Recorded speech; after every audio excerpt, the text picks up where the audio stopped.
1,000 years ago, men believed that the earth was flat. 500 years ago, men believed that the earth was the center of the universe, and that the sun, moon, and stars all circled the earth. 200 years ago, men believed that it was impossible for stones to fall from the sky because there are no stones in the sky. Meteorites, they argued, were merely stones on Earth that had been struck by lightning. 100 years ago, men believed that man could never fly. Bishop Wright said that flying was reserved for the angels. His two sons, Wilbur and Orville, later proved their father wrong. 50 years ago, Sir Harold Spencer Jones, the director of the Greenwich Observatory, predicted that man would never set foot on the surface of the moon. That's one small step for man, one giant leap for mankind. 30 years ago, stories about UFOs circling the globe and landing on this planet were considered hoaxes or hallucinations. Yet more than 15 million witnesses, equipped with photographs, movies, videos, physical records, and scientific data, have proven, again, that man can be wrong. Most people today envision UFOs to be exactly as they are portrayed in most science fiction films and books. This is, of course, a relatively recent conception. It has been stimulated, perhaps, by our expanding knowledge of outer space. But strange sights appeared in the skies long before spaceflight or manned flight of any kind was possible. And in each century, these visions took on identities that tell much about the world view of those who saw them. Alexander the Great and his army, for instance, were harassed by a pair of flying objects in 329 BC. Most of the soldiers fled the scene, but some of the hardier men stood their ground and tried to hit the discs with their arrows and with stones from their slings. In 1492, just 4 hours before discovering land, Christopher Columbus saw a bright glowing object come out of the sky, go into the water, and travel slowly through the water very close to the ship that he was on. Engraved onto a French token minted in the 1860s is a disc-shaped flying object that experts say may have commemorated a daytime UFO sighting. The great British astronomer Edmund Halley of comet fame also saw a series of unexplained aerial objects in March of 1716. One of them lit up the sky for more than 2 hours and was so brilliant that Halley could read a printed text by its light. There were sightings in 1897 of a lighter-than-air ship that had propellers, porthole windows, and brilliant searchlights, which it directed at the ground. In 1917, what may have been the largest crowd ever to witness a UFO occurred in Fatima, Portugal. 50,000 people watched in amazement as a huge silver disc began spinning like a windmill and dancing about in the sky. After plunging toward the earth, it climbed back into the sky and disappeared into the sun. One night during the summer of 1948, Clyde W. Tombaugh, the astronomer who discovered the planet Pluto, was sitting in the back of his home at Las Cruces, New Mexico. He and several witnesses, including other members of his family, watched a strange glowing craft move overhead. All of the witnesses agreed that the object was definitely a solid ship and that it was probably some form of extraterrestrial device. World War II Allied Air Force pilots reported UFO sightings over Germany. They appeared out of nowhere and seemed to be toying with the aircraft. Military pilots termed them Foo Fighters, Foo being the French word for fire. Retired Air Force Major Paul Deutsch describes an encounter with his crew over Japan. The particular one that my crew saw was an orange-red color, and it paced our aircraft for miles and miles off the left horizontal stabilizer. We don't know how far off. It's very difficult to determine. And so the top gunner, who had control of all the guns in the back of this B-29 bomber fired a burst. The tracers were seen to go directly toward it, but nothing happened. It's at that time that I saw it. We thought it was a Japanese secret device, probably developed by the Germans. And I might add that the fellows over in the European theater thought it was a German device, and the Germans thought it was an Allied secret weapon, and everybody thought it was somebody else's. No one knew what it was. On December 5th, 1945, a squadron of 5 Avenger torpedo bombers with 14 experienced crew members flew out of Fort Lauderdale Naval Air Station in Florida. It was a short, routine flight. Each plane had a full load of fuel, and weather conditions were excellent. But something strange happened. The flight leader called in and reported not having any sense of direction. Air Control then ordered the squadron to head due west. The leader, with alarm in his voice, then said, "We don't know which way is west. Everything is wrong, strange. We can't be sure of any direction. Even the ocean doesn't look as it should." He then stated that weird, unidentified aircraft were closing in on them. His radio went dead. All 5 planes disappeared without leaving a trace. A giant Martin Mariner with a crew of 13 was dispatched to search for the 5 missing planes. It had the capability to land on the roughest of seas, but this plane also disappeared into the grim silence of the Atlantic. What followed was the greatest search operation in history. For 5 days, an armada of 300 planes and 21 ships crisscrossed the sea and sky, but no trace of the 6 aircraft or 27 crew members were to be found. To this day, it remains a mystery as to what happened. Some believe the mystery may be found in the UFO phenomenon, wherein lie a number of questions. Could UFOs possibly be real? If so, what intelligent forces are behind them? What are their intentions? Are they hostile, friendly, or merely curious? Where do they come from? Do they originate on Earth, or do these machines and creatures come from somewhere out among those mysterious winking stars in the black vastness of space? The dream of this so-called natural event began on October 12, 1992, when NASA's SETI program, Search for Extraterrestrial Intelligence, began a 10-year, $100 million project whose sole purpose is to seek the answer to a single question: is man alone in the universe? The centerpiece of the SETI program is the Arecibo radio telescope in Puerto Rico. Its 1,000-foot-wide antenna dish makes it the most powerful telescope in the world, with the effective power of 20 trillion watts. It is manned by more than 100 physicists, astronomers, computer programmers, and technicians who are staring at control panels in hopes of discovering radio waves that were created by intelligent beings. But why all of this special attention to the search of intelligent life beyond Earth? Some would argue that it is the byproduct of what has become known as the modern flying saucer era, which began on June 24, 1947. Kenneth Arnold, a 32-year-old Boise, Idaho businessman, was flying his single-engine plane over the Cascade Mountains of Washington. Arnold tells his story.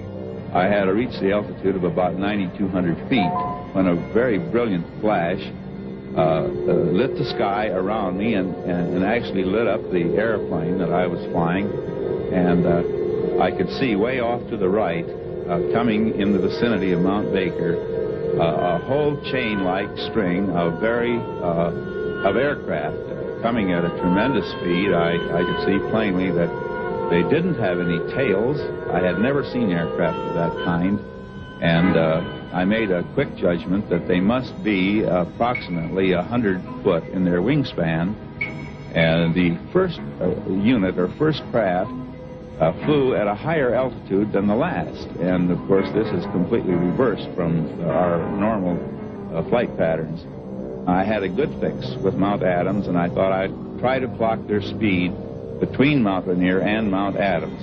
Arnold estimated the speed of the craft at an astounding 1,700 miles per hour, nearly 3 times faster than any jet he had ever heard of.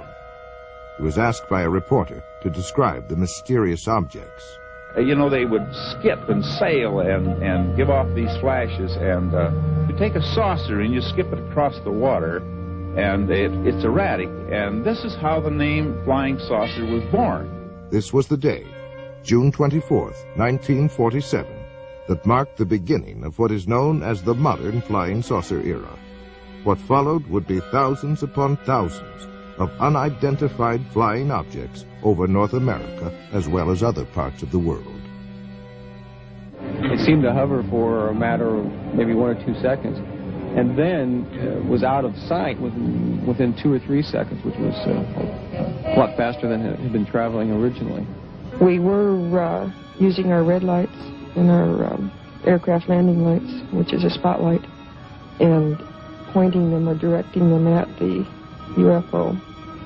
And it was reacting to it audibly on occasion, and it did make a movement towards the lights. As we turned the light off, then it would return to its original position and remain stationary again, but it was reactive to the lights. I judged it to be at least 150 feet across it. It was saucer-shaped with a high dome. Is very shiny underneath. It was a porcelain-type finish.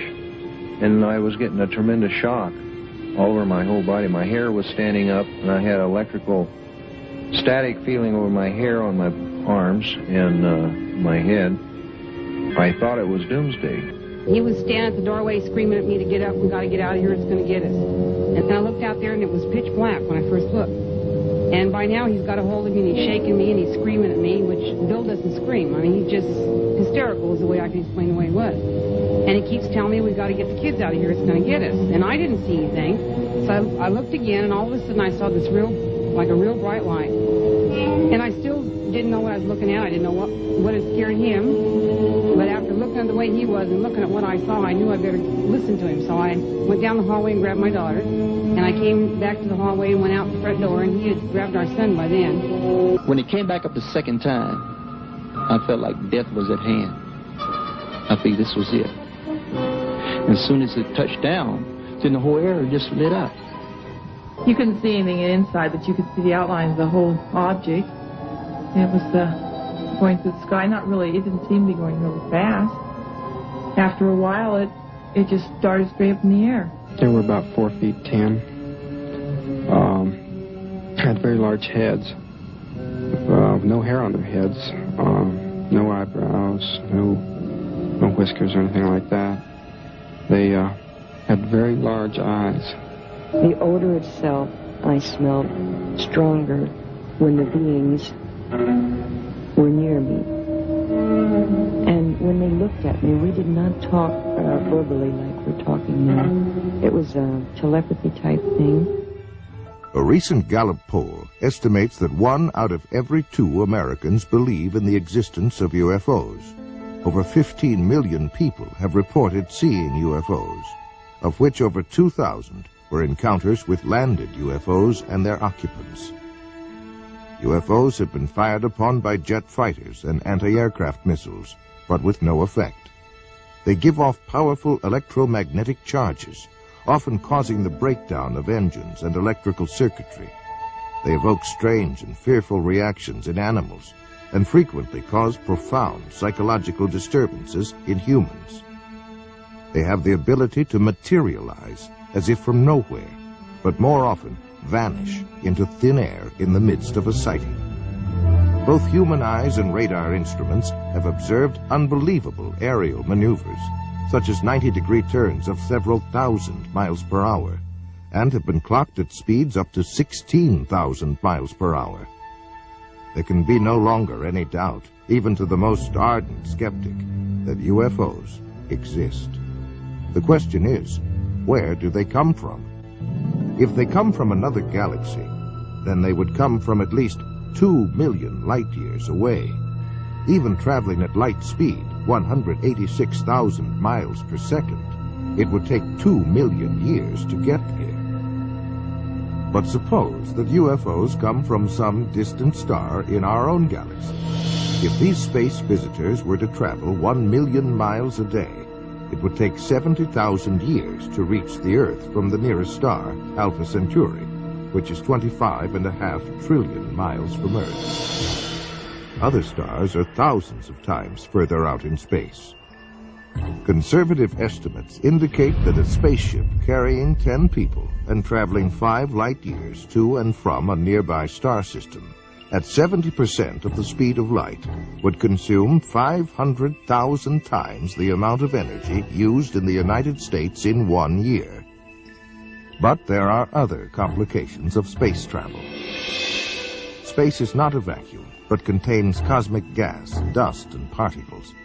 Nobel Prize winner Professor Edward Purcell of Harvard points out that a space vehicle traveling at the speed of light would collide with this space material in the form of radiation and with the impact of several hundred atom smashers. On the afternoon of January 7th, 1948, an unidentified flying object was sighted over Godman Air Force Base at Fort Knox, Kentucky. The base tower sent 4 F-51 jets to investigate. The flight leader, Captain Thomas F. Mantell, reported seeing the object, and at 3:15 p.m., he broke away from the formation in pursuit of the object. A few moments later, he radioed the tower. "I'm closing in now to take a good look. It's directly ahead and above, and still moving at about half my speed. The thing looks metallic and of tremendous size.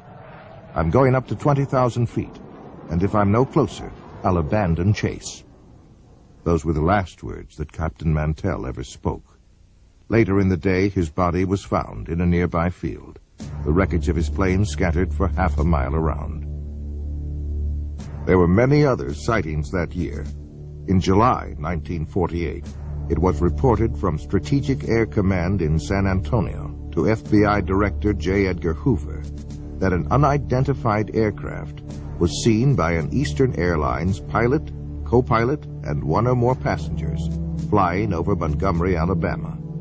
The aircraft was reported to be of an unconventional type, without wings, and resembled generally a rocket ship of the type depicted in comic strips. It was reported to have had windows, to have been larger than the Eastern Airlines plane, and to have been traveling at an estimated speed of 2,700 miles per hour. It narrowly missed a collision with the Eastern Airlines plane. And from an FBI memorandum dated March 14, 1949, comes this report.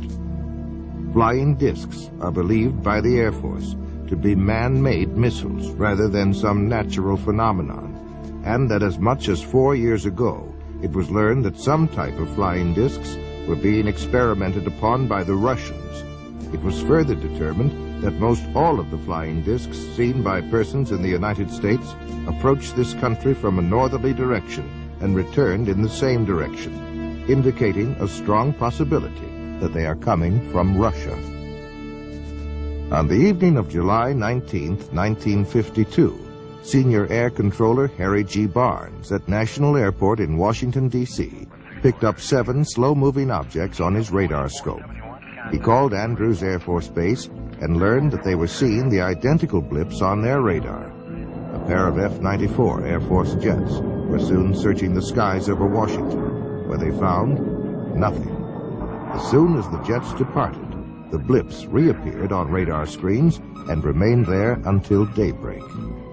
A week later, Harry Barnes picked up 10 more objects on radar. Andrews Air Force Base confirmed that the same unknown objects were on their radar scopes as well. Barnes called the Pentagon, and another pair of jets came howling over Washington. But now the UFOs remained visible on the screens, and one of the jet fighters reported a visual sighting of 4 lights. At one point, the pilot radioed that the lights were surrounding his plane. But soon the UFOs sped away and disappeared into the night. Later that morning, Harry Barnes made this statement, quote, "There is no other conclusion that I can reach but that for 6 hours on the morning of the 26th of July, there were at least 10 unidentifiable objects moving above Washington. they were not ordinary aircraft, nor, in my opinion, could any natural phenomena account for these spots on our radar, end quote. The Pentagon was inundated with questions from the press, and President Harry Truman asked Secretary of Defense Forrestal to find out what in the world, or out of it, was going on. On October 27, 1952, the FBI issued this memorandum. Air intelligence still feels flying saucers are optical illusions, or atmospherical phenomena. But some military officials are seriously considering the possibility of interplanetary ships. Investigative journalist Frank Edwards, author of Flying Saucers, Serious Business, offers the following commentary. This is Frank Edwards reporting. How real are the flying saucers, officially called unidentified flying objects? On December 24, 1959, the Inspector General of the Air Force notified all Air Base commanders that flying saucers are a serious problem. The government of the United States has issued orders advising the military how to recognize the UFOs, how to report them, and how to handle fragments of them. Slowly but surely, the nature and extent of this remarkable phenomenon has become public knowledge. By patiently piecing together these bits of evidence as they become available, by carefully weighing the guarded statements of scientists and military agencies involved in the study of unidentified flying objects, we shall see that they are indeed serious business. The variety of witnesses of UFOs is endless. They include military personnel from the Air Force, Navy, and Marine Corps, radar specialists, aeronautical engineers, airport traffic controllers, astronomers, FBI agents, state, county, and city police, pilots and crews from American, United, Eastern, Pan American, Northwest, Western, and TWA were also on the list of witnesses. Millions in the United Kingdom, France, Australia, South America, Mexico, and other nations around the world have seen UFOs. For 18 years, the late Dr. J. Allen Hynek headed up the Air Force investigation into UFOs, called Project Blue Book, and was acknowledged to be the world's foremost authority on UFOs. After amassing a computer bank of over 63,000 sightings, he states, "The UFO phenomenon is truly a phenomenon of our times. It is an extremely puzzling one and calls forth a wide spectrum of opinions. No matter what one may think about UFOs, no matter what one may believe about them, whether it is all nonsense or whether they represent something very, very real, three facts stand out, three facts which no one can deny. The first is that UFO reports exist. Secondly, that UFO reports come from all over the world. And the third is that many are made by highly responsible people, often scientifically trained. We scientists have no positive proof yet of the origin or even of the reality of these strange reported craft, but we do know that the reports themselves are very real. To find the answer to this magnificent scientific puzzle, the UFO phenomenon, we need to approach it with a truly open mind so we can explore all possible avenues of explanation." Among those who claimed to have seen UFOs was Senator Barry Goldwater, who said, quote, "Flying saucers, unidentifiable flying objects, or whatever you want to call them, are real," end quote. Astronaut Gordon Cooper said, quote, "I believe these extraterrestrial vehicles and their crews are visiting this planet from other planets, and are obviously a lot more technically advanced than we are here on Earth," end quote. General Douglas MacArthur was the supreme commander of all Allied forces in the South Pacific during World War II. He believed in UFOs, and even commissioned a report that was over 20,000 pages long. During one of his last speeches to the cadets at West Point, he said, "Gentlemen, the next war will not be an international war, but an intergalactic war." He assumed that not only were there UFOs from another planet, but that they were hostile. One fall evening in 1969, Georgia Governor Jimmy Carter was preparing for a speech in the little town of Leary when he spotted a bright object in the western sky. Carter describes his experience. There were about 20 of us standing outside of a little restaurant, I believe, a high school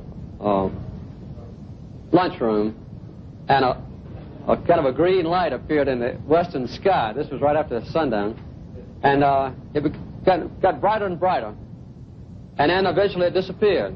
It was not, didn't have any solid substance to it. It was just a very peculiar-looking light. None of us could understand what it was. Former President Ronald Reagan made statements concerning UFOs on 18 different occasions while in office. The following is an excerpt from one of his speeches. I've often wondered, what if all of us in the world discovered that we were threatened by a power from outer space, from another planet? Wouldn't we all of a sudden find that we didn't have any differences between us at all? After leaving the White House, Reagan admitted to having seen a UFO while he was governor of California. He was aboard the governor's plane at the time. His wife, Nancy, as well as several other people, also saw it and described it as a green, glowing UFO. They chased it for some 300 miles before it went out of the plane's range. On November 7th, 1975, an alarm went off at Malmstrom Air Force Base in Montana, the site of launching facilities for Minuteman missiles. A sabotage alert team immediately went to the site, where they saw a glowing orange disk the size of a football field hovering over the area.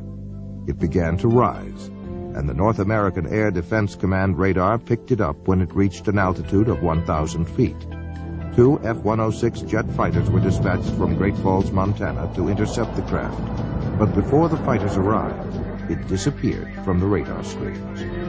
The next day, there were more sightings, both visual and radar, over the base. Each time the jets streamed into the area, the UFOs shut off their lights and reappeared only after the jets left. In the next 8 months, 130 similar reports were logged at the base and in the surrounding county. An early and prominent champion of UFOs was one Donald E. Kehoe, a U.S. Naval Academy graduate and retired Marine Corps major. In the January 1950 issue of True magazine, he wrote a comprehensive article on UFOs. It caused an instant sensation and became one of the most widely read and discussed articles of the day. He claimed that none of his high-level sources would talk about UFOs, which he took as powerful evidence that something tremendously important was being covered up. This is not an attack on the Air Force spokesman or the project spokesman. They are simply following orders to explain away all UFO sightings as quickly as possible when they become public and deny that UFOs really exist. We have not been hiding anything. The investigations have been made public. The explanations of those where there is a clear explanation have been made public. He later became director of the National Investigation Committee on Aerial Phenomena, where he questioned many governmental agencies about their possible involvement or knowledge of UFOs. The following is an excerpt of a letter from the FBI in answer to one of Major Kehoe's inquiries. In response to your letter of September 22, 1958, this Bureau does not have information on unidentified flying objects which can be released. This does not imply that this Bureau has information concerning unidentified flying objects which cannot be released. Possible communications with extraterrestrial vehicles from another planet, should the unidentified flying object prove to be an extraterrestrial, is not a function of the Federal Bureau of Investigation. Signed, John Edgar Hoover, Director of the FBI. There are 6 distinct categories of sightings. Close encounters of the first kind refers to a mere sighting of an unidentified flying object. Close encounters of the second kind includes both the sighting of a UFO as well as tangible proof of the craft having been there, such as marks on the ground, the scorching of grass, or the interference of electrical circuits. Close encounters of the third kind is the direct confrontation with a space being or entity sometimes called a humanoid.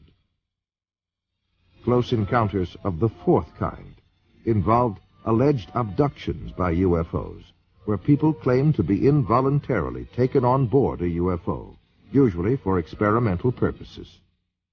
Close encounters of the fifth kind involve contactees, or those persons who claim to be in personal contact with UFO entities, usually through metaphysical or occult means.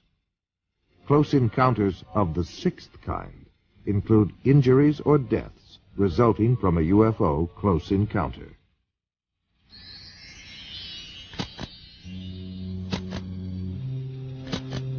One of the greatest waves of UFO sightings in modern history came in 1965, with more than 500 cases reported during the summer months alone. One such case was near Ann Arbor, Michigan, where 50 people and 12 police officers in 3 counties reported having seen objects flashing across the pre-dawn skies.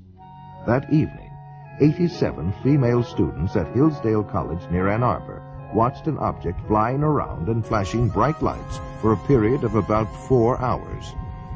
Life magazine said, "Call them what you will, flying saucers, unidentified flying objects, or optical illusions, they are back again and seen by more people than ever before." Last week, the manifestation seemed almost to have reached the proportions of an invasion. In Washington, House Minority Leader Gerald Ford called for a full-blown investigation. Thus, the first congressional hearings on UFOs began as a closed-door session on April 5, 1966. Their conclusion was that a major university be given the job of researching the UFO phenomena. The job was given to the University of Colorado, and Edward Condon, professor of physics, would serve as chairman of the group. After much research, a 1,465-page report was completed by 36 authors at a cost of more than $500,000. The report was summed up under the section titled Conclusions and Recommendations. It states, "Our general conclusion is that nothing has come from the study of UFOs in the past 21 years that has added to scientific knowledge. Careful consideration of the record leads us to conclude that further extensive study of UFOs probably cannot be justified in the expectations that science will be advanced thereby." On April 17, 1966, Sheriff's Deputies Dale Spower and Wilbur Neff had just investigated an accident when they noticed a glowing object about 1,000 feet above the ground in eastern Ohio. They then began pursuit at speeds of nearly 90 miles an hour. The third officer, Wayne Houston, was listening to their radio and joined the chase. 85 miles later, they pulled into a service station for refueling, where they met patrolman Frank Panzanella, who had also been tracking the UFO. The officers all stood together, watching the object hover to the east. At that point, the object shot upward at great speed and disappeared. Project Blue Book was called in to investigate. The official Air Force version was that at least 5 experienced police officers, one of them a veteran air crewman, had conducted an hours-long high-speed chase of the planet Venus. For more than 20 years, from 1948 through 1969, the United States Air Force was in charge of investigating UFO reports. The first study, established in 1948, was called Project Sign. Its conclusions were that UFOs were real and estimated them to be interplanetary craft.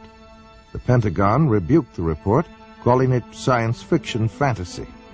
The next report, called Project Grudge, was established in early 1949 and would proceed in secrecy.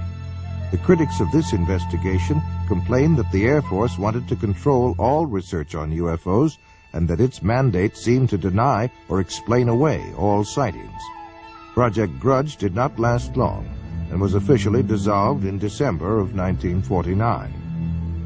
However, there had been many recent UFO sightings in New Mexico, so the Air Force launched a new study known as Project Twinkle.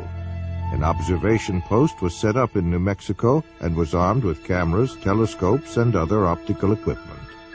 They waited and waited, and after a year of frustration, the Air Force terminated Project Twinkle.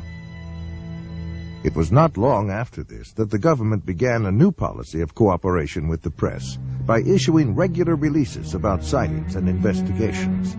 This was followed by a boom year of over 1,500 reports in 1952. The Air Force then established a task force codenamed Project Blue Book, which was to become the most systematic of all studies done by the Air Force. Witnesses received an 8-page questionnaire. Photographs were analyzed and field interviews were conducted. Investigators monitored aircraft flights and checked weather records. On the whole, the Project Blue Book team successfully weeded out UFO reports that were obvious hoaxes or those that could be attributed to natural phenomena. However, for those cases that remained unsolved, investigators had two choices: admit that they had failed to identify the object or embrace any remotely feasible explanation. Project Blue Book was terminated in 1969. It concluded that little, if anything, has come from the study of UFOs, and that the least likely explanation of UFOs is the hypothesis of extraterrestrial visitations by intelligent beings. On the evening of October 25, 1973, a young Pennsylvania farmer, Stephen Pulaski, and at least 15 other witnesses saw a bright object hovering over a field near them. Stephen grabbed his rifle and went to investigate. It was then that he noticed something walking along by the fence. They were hairy and long-armed, with greenish-yellow eyes, and a smell like burning rubber was present. Stephen sensed that these creatures were not friendly and fired a tracer bullet over their heads. And when they kept on coming, he fired directly at one of them. The creatures then all disappeared into the woods, and the glowing object disappeared from the field instantaneously. UFO researchers as well as a state trooper were called in to investigate. When they arrived, the people there told them that Stephen had been growling like an animal and flailing his arms. His own dog ran toward him, and Stephen attacked the dog. Stephen then collapsed, and after a time began to come to his senses. The entire group commented on the nauseating, sulfur-like odor that was present. One of the earliest references to a spacecraft is probably that found in an ancient Egyptian account, some 1,500 years before Christ. One of the characteristics of that craft was the foul odor that emitted from it. The Amityville Horror was based on a factual account of what happened to a family in Amityville, New York. An irritating and nauseating odor seemed to accompany the presence of the ghost or spirit entity that entered there from time to time. Whitley Strieber wrote of his abduction experiences in his book Communion. He said he could smell their presence and that it smelled like sulfur. On October 11, 1973, Charles Hickson and Calvin Parker were fishing when a strange craft descended and hovered near them. Parker passed out, and Hickson was paralyzed, but was able to continue observing what was happening. Two entities then emerged from the craft and picked Hickson up by his arms and carried him inside the ship, where he was thoroughly examined. He was then taken back to where they had been fishing on the riverbank. When the two fishermen went to the sheriff's office to report their story, they were interrogated and then left alone in a room with a hidden microphone. The recording of their conversation revealed that both men were quite frightened by their experience. The emotional trauma had been so great to Parker that after Hickson left the room, he began to pray. Ultimately, he suffered a nervous breakdown as a result of his experience. In the spring of 1959, UFOs brought panic to Soviet radar and Air Force personnel by hovering and circling for more than 24 hours above Sverdlovsk, headquarters of a tactical missile command. Red fighter pilots were ordered airborne to chase the UFOs away, but later reported that the alien objects easily outmaneuvered their jets and zigzagged to avoid their machine gun fire. The Russian spacecraft Salyut-6 returned to Earth in 1978 after 96 days in orbit. They told of a formation of UFOs which trailed them closely for 3 complete orbits around the globe. One of their cameras captured 20 minutes of incredible motion picture footage of this encounter. According to a previous mutual agreement, the Russians forwarded copies of the film to the United States to be analyzed. Unofficial statements from NASA state that it is the best motion picture footage ever filmed of UFOs. The foremost Russian authority on UFOs, Dr. Felix Zeigel, contends that UFOs may have frightened, harassed, and possibly even killed Russian cosmonauts on their missions. T-minus 25 seconds. 20 seconds and counting. T-minus 15 seconds. Guidance is internal. 12, 11, 10, 9. Ignition sequence start. 6.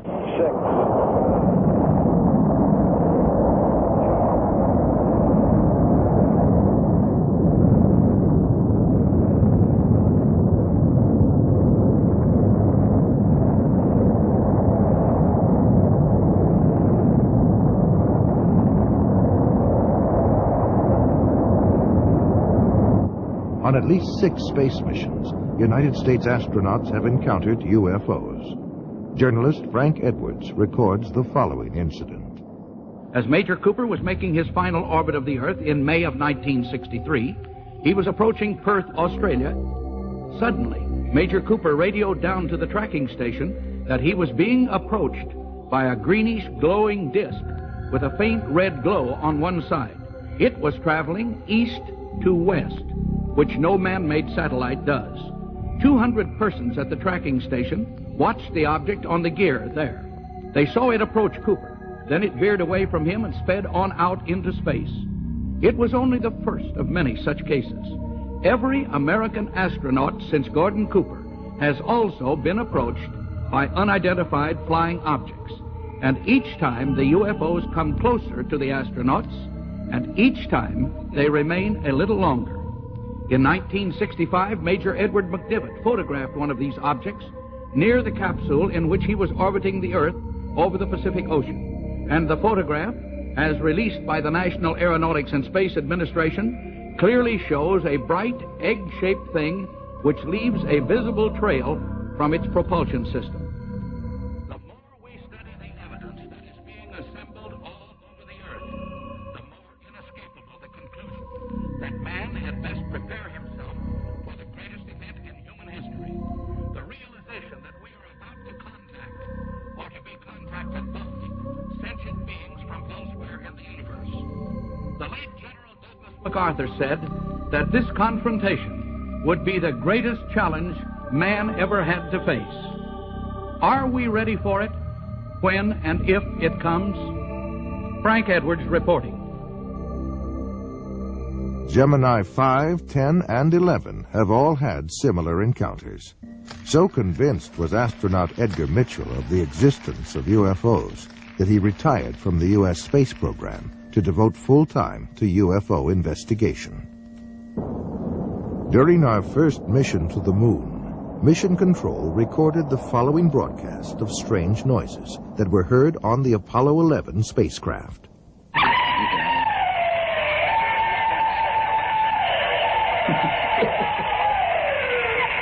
This is Apollo Control. Still no explanation. The weird noises emanating from Apollo 11, if indeed it is from Apollo 11. Perhaps it'll all shake out later in the mission as to what these strange noises are.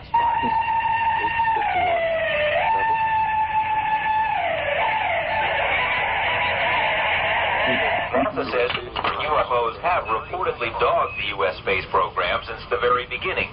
UFO researchers claim that NASA's own logs show that virtually all of the early Gemini and Apollo missions encountered UFOs. NASA has explained most of these sightings as space debris or solar flares, but some of its own astronauts have disagreed. UFO sightings have been reported by James Lovell, James McDivitt, Wally Schirra, Deke Slayton, Gordon Cooper, and others. In March 1989, some strange transmissions occurred during a spaceflight. A Maryland ham radio operator picked up the voice of Discovery pilot Colonel John Blaha speaking on a secret NASA channel.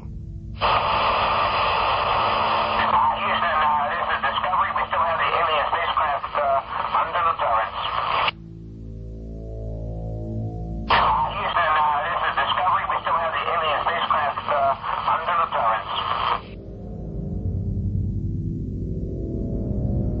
Dr. J. Allen Hynek explains one alternative theory that we might be dealing with something from another dimension. One of the most intriguing aspects of UFO sightings is their apparent isolation in space and time. Sightings are usually made in one place at a time and last for short periods, sometimes appearing out of nowhere and vanishing into nowhere. This is much more suggestive of a parallel reality than, let's say, visits from some faraway planet, in which case we might expect them to stick around for a while. The British journal Flying Saucer Review was established in 1955 and is widely recognized as the leading UFO publication in the world. It is authored by over 50 experts worldwide who conduct major UFO investigations. Yet an official statement by editor Gordon Creighton is most amazing. Quote, "There seems to be no evidence yet that any of these craft or beings originate from outer space." End quote. Close encounters of the fourth kind are by far the most frightening. Those who claim to have been abducted by aliens and taken against their will. Perhaps the most famous case was that of Betty and Barney Hill. Their story began on the night of September 19th, 1961, as they were returning to their New Hampshire home from a vacation in Canada. They saw a distant point of light which seemed to move erratically. As it moved closer, it became more intense. Betty Hill remembers. This craft left the top of the mountain, came out of the highway, and stopped in midair. Barney took the binoculars and started out of the car in an attempt to identify the craft. And as he did this, he saw a group of figures standing in the windows looking down at him. One was saying to him, "Don't be afraid. Keep looking. Keep looking. Stay there. Don't be afraid. No harm's going to come to you, but stay there." And the craft started to descend. And Barney ran back to the car, saying we had to get out of there. They were going to capture us. And we took off speeding down the highway. They made it home without further incident. But in the days and months that followed, they experienced nightmares, flashbacks, and extreme anxiety. They were also unable to account for more than 2 hours between the time they first encountered the UFO and the time they reached home. Where had the missing time gone? What had happened? They sought out a psychiatrist, and through hypnosis, Betty and Barney Hill narrated a tale much stranger than the one that had been lodged in their conscious minds. Barney put on the brakes. The car motor died. They separated, came up on each side, took us out, took us in a path through the woods, took us on board, gave us physical examinations. We were being kidnapped. Betty Hill remembers being able to offer a detailed description of her alien abductors. They were all shot. The leader, I would say, was my height, or just a little taller than I am, and I'm 5 foot. They were bald, no hair, no eyebrows, no eyelashes, and no earlobes, no ear, we could say. Very large eyes, very small flat nose, thin slit for mouth. Betty Hill said that they were most interested in human sexuality and that they communicated through a form of telepathy that sounded like a voice loud and clear inside their heads. Bud Hopkins has written several books on UFOs, including Missing Time and Intruders. He is one of the foremost experts on abduction cases, otherwise known as close encounters of the fourth kind. And now we've come to the conclusion that abduction, of their involvement with human beings, that this is the center of the entire UFO phenomenon, and that actually when people have UFO sightings, it's very possible that what they're seeing is something on its way to or from an abduction of somebody. They're not just flying around up there, they are interested very profoundly in human beings. Whitley Strieber claims to have been abducted by alien beings on more than one occasion and wrote of his experiences in his best-selling book, Communion. I've had, since I wrote Communion, over 55,000 letters from people around the world who've had this similar things that think they have happened to them, and we still get about 200 a week. The Intruders Foundation and the Fund for UFO Research show that 1 out of every 50 American adults, 3.7 million people, indicate that they may have had an abduction experience with an unidentified flying object. I remember my mother was taken in a Jeep, and that I was there with a UFO. There was a beam of light that came down, and I was beamed onto the ship. These experiences sound crazy. It sounds impossible. It is impossible according to our physics, but we often use hypnosis to help flesh out all the recollections. A top scientist, Dr. Leo Sprinkle, conducted a 5-year study of 82 persons who reported UFO experiences. Most of them were able to relive the experience through hypnosis, and all suffered severe psychological disturbances afterwards. They claimed to have been taken inside spaceships and examined by humanoids who communicated telepathic messages to them. Dave Hunt is an investigative journalist. His research and consulting expertise takes him around the world. Cal State University, Long Beach. And again, I forget the names of the scientists there who were working on this, and this is a number of years ago now. They did research, and they took people at random. And unless you're going to say everybody's been abducted, they took people at random and who had no such idea, no indication they'd ever been abducted. And they hypnotized them, took them into a deep state, then suggested that they were being approached by a UFO, asked them to describe it. Their description was the same as the others. They suggested, you're being taken aboard, or what do the entities look like? And they came up with similar descriptions. And then when they're taken aboard, they're, what's happening to you? Well, I'm getting a medical examination, you know, or... In his book, Secrets of the UFOs, ufologist Don Elkins made the following observation. I have found that some people can achieve the contact phenomenon simply by being hypnotized, and the same general message permeates over 90% of the millions of words received by thousands of people around the world. No one knows what hypnosis is. No one knows what goes on in the mind. It's an altered state of consciousness like yogis and witch doctors have been practicing.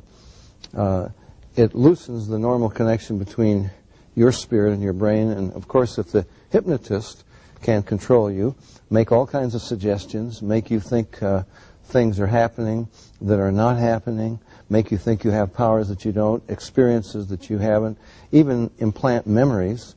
Other beings, if there are other minds out there, they could also do the same thing.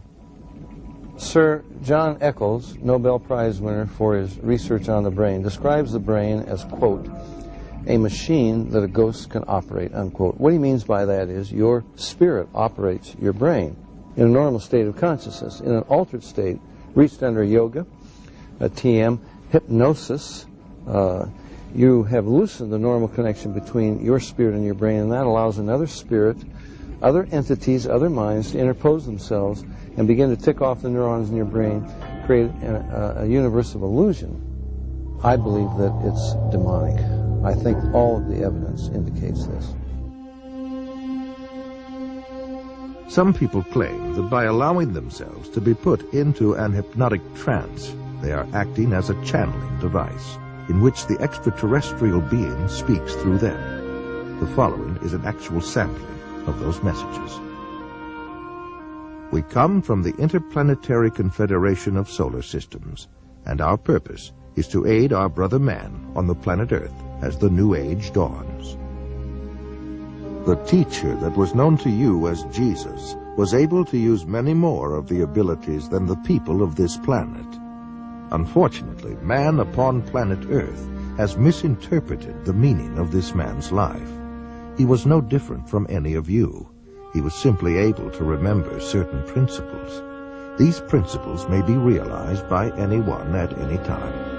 It is only necessary that you avail yourself to our contact through meditation in order to begin to re-realize that which is rightfully yours, the truth of the creation and the truth of your position in it.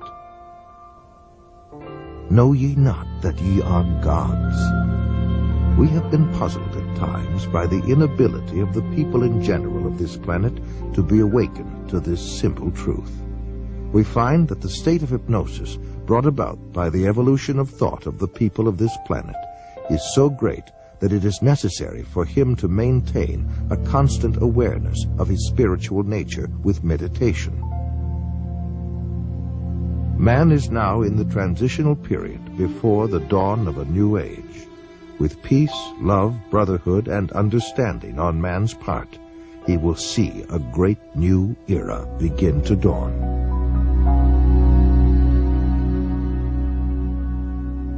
In his book, Flying Saucer Pilgrimage, Bryant Reeves summarizes his findings in this statement. From our analysis, the teachings of the space beings appear to support many of the principles taught in Oriental philosophy by seers of the Far East. UFO researcher John Weldon then offers this question. How credible is it to think that literally thousands of genuine extraterrestrials would fly millions of light years simply to teach New Age philosophy, deny Christianity, and support the occult? And why would the entities actually possess and inhabit people just like demons do if they were really advanced extraterrestrials? Dr. Pierre Guérin, an eminent scientist associated with the French National Council for Scientific Research, concludes that UFO behavior is more akin to magic than to physics as we know it, and that modern UFOnauts and the demons of past days are probably identical. The word demon in Greek comes from the root meaning knowledge or intelligence, implying that demons have access to knowledge and information denied to ordinary mortals. After what happened to me, the communion experiences, I decided that that might be a good idea to accept the idea of the devil just in case that's what I saw. If you look closely at the life of the world, you see the workings of evil in the world. There seems to be a sort of machinery behind it that is far beyond just the accident of human life. You can literally hypnotize a person, tell them that there's a cat in their lap, they will see it, they will hear it, purr, they will pet it and feel it. It's not physically there. You tell the cat to scratch them, and bring them out of it. There are scratch marks on their cheek. A non-physical object, under the right conditions, can leave physical evidence. I think it's demonic. It's a spiritual power of some kind for which there is no physical explanation. You can't explain it with the laws of chemistry and physics as we know it. John Keel is a world-renowned expert on UFOs and has written numerous books and articles on the subject. A self-described agnostic, he made this statement. Thousands of books have been written on the subject of demonology, which is the ancient and scholarly study of monsters and demons. The manifestations and occurrences described in this literature are identical to the UFO phenomenon. Victims of demonic possession suffer from the same medical and emotional symptoms as the UFO contactees. I would say I was assaulted by something from the unknown rather than possessed by it. I hope that I was never possessed by it, although there are those who might disagree with me. And I don't think it was something out of craziness. If it came out of my mind, it came out of a part of my mind that is universal to us all. Like Stryber, there are thousands of others who have also sensed something evil and demonic. Something is here, probing people, inspecting them, planting thoughts in their minds, and manipulating their bodies. I do know from different things that is still occurring within my body that I'm still being visited. In Close Encounters of the Third Kind, that first film that came out about UFOs, the house that the mother and little boy were living in, the toys began running around, the screws unscrew them in the presence of UFOs. What the film was saying was the same people that run UFOs run haunted houses. And I would say that's absolutely true. In 1969, the United States Printing Office issued a 400-page publication entitled UFOs and Related Subjects, an Annotated Bibliography. The author was the senior bibliographer for the Library of Congress, Miss Lynn E. Cateau. During her research, she read over 1,000 articles, books, and other literature. She summarizes her findings in the preface of the bibliography. A large part of the available UFO literature is closely linked with mysticism and the metaphysical. It deals with subjects like mental telepathy, automatic writing, and invisible entities, as well as phenomenon like poltergeist manifestations and possession. Many of the UFO reports now being published in the popular press recount alleged incidents that are strikingly similar to demonic possession and psychic phenomenon that have long been known to theologians and parapsychologists. This document was compiled for the United States Air Force and is now in the Library of Congress. Dr. Jacques Vallée has addressed the United Nations on UFOs and was the model for Lacombe in Steven Spielberg's Close Encounters of the Third Kind. He is the author of 8 books on UFOs and has been widely recognized as the premier investigating scientist in the realm of UFO research. In his book, Messengers of Deception, Vallée says, an impressive parallel can be made between UFO occupants and the popular conception of demons. And in his book, Confrontations, he writes, the medical examinations to which abductees are said to be subjected, often accompanied by sadistic sexual manipulation, is reminiscent of the medieval tales of encounters with demons. He also made this statement, I believe that when we speak of UFO sightings as instances of space visitations, we are looking at the phenomenon on the wrong level. We are not dealing with successive waves of visitations from space. We are dealing with a control system. And he states, UFOs are the means through which man's concepts are being rearranged. They are engaging in a worldwide enterprise of subliminal seduction. Jacques Vallée, at least at that time when he wrote that book, was an agnostic. Interesting that he comes to basically the same conclusions I do as a Christian from my research. And he said about UFOs, they're real, but they're not physical. They're messengers of deception. And this was based on his research of about 20 years. They seem to be psychologically preparing, setting us up for some ultimate delusion that is too horrible even to imagine as yet. I would agree with that. Dr. I.D.E. Thomas is one of a long line of Welsh preachers.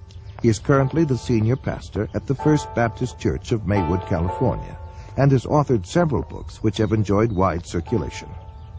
In his book, The Omega Conspiracy, Dr. Thomas explains the phenomenon of unidentified flying objects and offers an explanation that could identify the beings who operate them. As incredible as his explanation may sound, let us regard the ancient saying of Heraclitus, who 500 years before Christ said, because it is sometimes so unbelievable, the truth escapes becoming known.